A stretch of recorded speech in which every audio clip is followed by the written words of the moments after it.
Good morning. This is Rashad Mitchell coming to you live from my YouTube channel as I continue on my part series. The week that was college football history review, the 1977 college football season. Uh, this is going to be about week 7. The games that are played on October 22nd, 1977. This is week 7. So let's get into it. We're going to start with Pittsburgh, the number 14 team in the country. Beat Syracuse 28-21. The Orangemen of Syracuse nearly dealt upset card to Panthers, who trailed at home for most of the game. Syracuse led 3-0, 10-3, and 18-14 at halftime until adding kicker Dave Jacobs' second field goal over 40 yards for 21-14 edge at end of third quarter. In the second quarter, Syracuse tailback Bob Avery had scored on 3 and 1-yard runs. And quarterback Bill Hurley pitched 2-point pass. Pittsburgh fullback Freddie Jacobs took the short pass from quarterback Matt Cavanaugh, who threw for 332 yards passing, and turned it into a tying 58-yard touchdown with 9:52 left. There was slightly more than 2 minutes to go when Cavanaugh arched a 45-yard pass to wide receiver Gordon Too Much Jones that carried to 1-yard line, from where Cavanaugh waged behind right guard Walter Link on third down for winning points.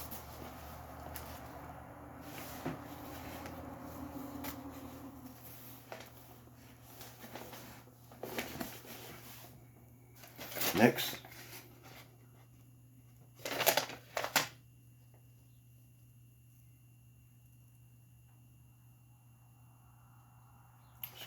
check this out.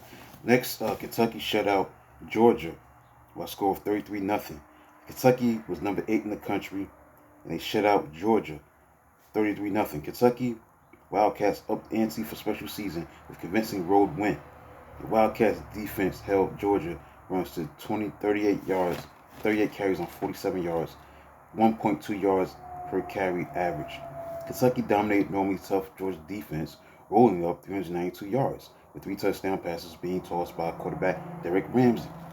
Kentucky kicker Joe Bryant opened scoring with a 51-yard field goal, and the Cats' lead would reach 10-0 by halftime, and Georgia defensive back Scott Warner, one of the nation's top returners, provided 209 yards on 9 punts and kickoff returns.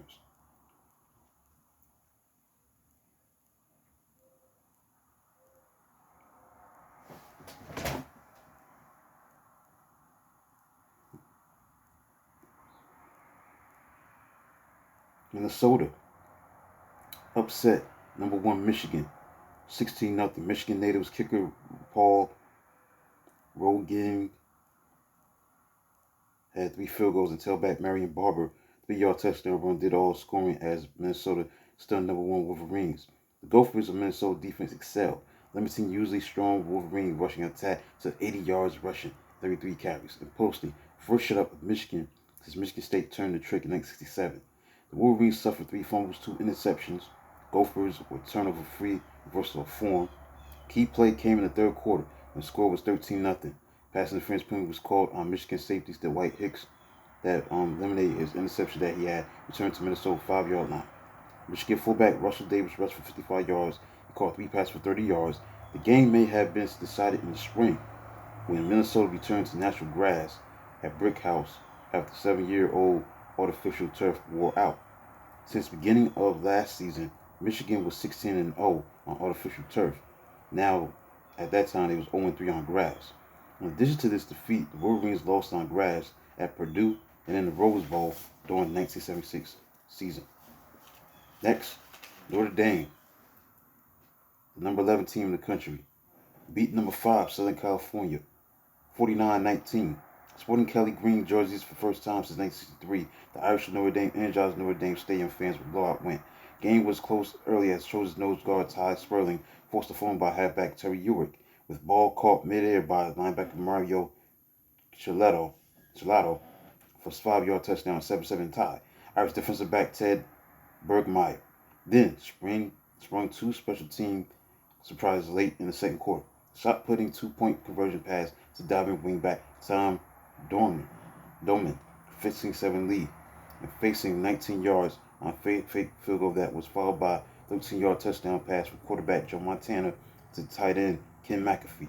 Notre Dame poured it on, even adding 30-yard touchdown return a blocked punt by defensive end Jay Case. Punt was blocked by linebacker Bob Golick, who also forced 2 fumbles. Trojans scored two meaningless touchdowns in the fourth quarter, including a 4-yard run by fullback Lynn Kane, first touchdown rushing allowed by the Irish defense of Notre Dame so far this season.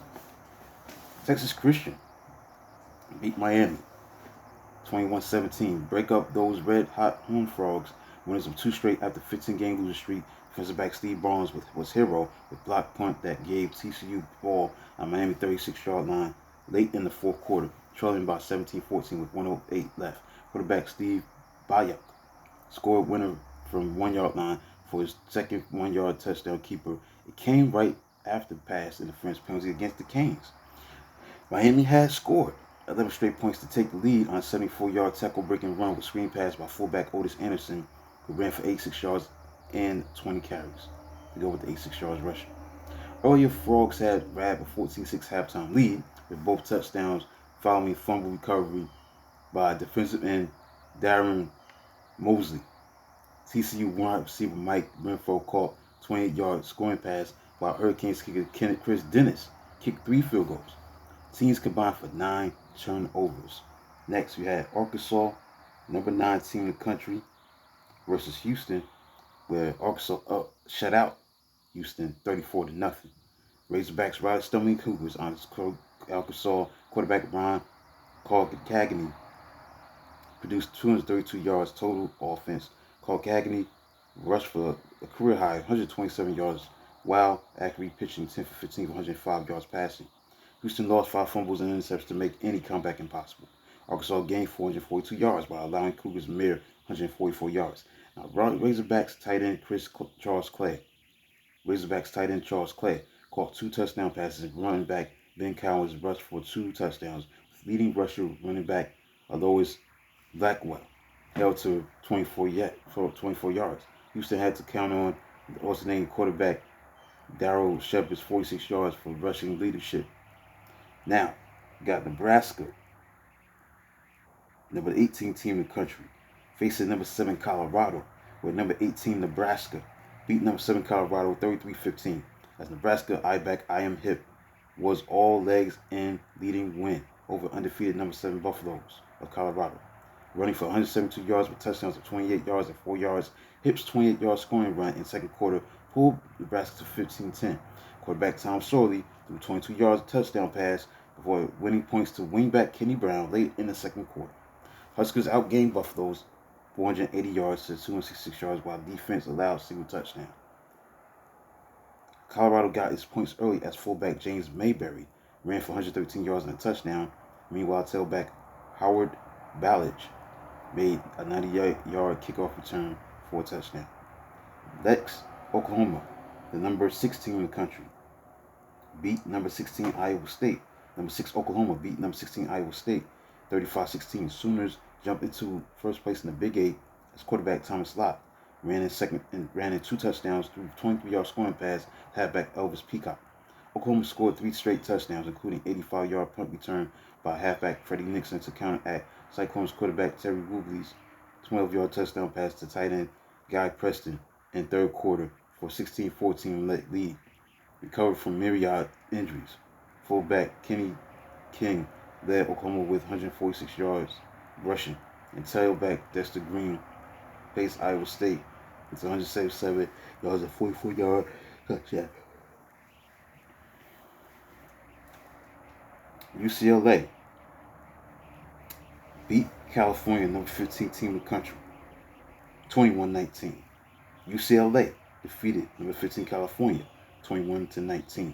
The Bruins of UCLA woke up in the fourth quarter, scoring 2 touchdowns to wipe out a 16-7 deficit. Quarterback of UCLA was Rick Bayshore, who rushed for team-high 90 yards, ended 80-yard drive with 5-yard touchdown pass to wide receiver Homer Butler, who was wide open to pull within 16-14. Meanwhile, the Bruins took lead when reserve nose guard Marvin Morris blocked Cal punt and returned it 26 yards for the inspiring game-winning touchdown. Quarterback Charlie Young led Bears to 387 yards to 262 yards for UCLA, while kicker Jim Breach, who did 4 field goals. Young moved Bears to UCLA 42-yard line before throwing his second interception of the game, caught by linebacker Jeff Murrow to kill the late chance. So that concludes look at Week 7, the games that were played on October 22nd, 1977, week number 7. Now it's time to get into the October 24th AP poll. We had number 20 Florida State, number 19 Minnesota, number 18 Florida, Brigham Young, number 17, 16 Clemson, 15 Colorado, Texas Tech, 14 Pittsburgh, 13, 12 Nebraska, number 11 Texas A&M. Number 10 Southern California, 9 Penn State, 8 Arkansas, 7 was Kentucky, 6 was Michigan, 5 was Notre Dame, number 4 Oklahoma, number 3 Ohio State, 2 Alabama, and number 1 team in the country was Texas.